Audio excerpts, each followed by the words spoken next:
ఎందుకమ్మా బాగా అల్లరి చేస్తున్నావు? ఎందుకు అల్లరి చేస్తున్నావు? పడుకోవా? పడుకోవా? ఆడుకుంటావా? అన్నతో ఆడుకుంటావా? ఎందుకు అల్లరి చేస్తున్నావు?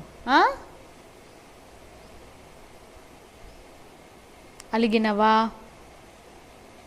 ఎందుకు? ఎందుకు?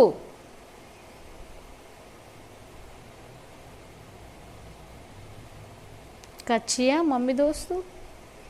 అలిగినవా? అలిగినవా? ఎందుకు అల్లరి చేస్తున్నావే? మళ్ళీ చేస్తావా? బజ్జో కళ్ళు మూసుకో. బజ్జో బజ్జో బజ్జో ఇట్లా బజ్జో.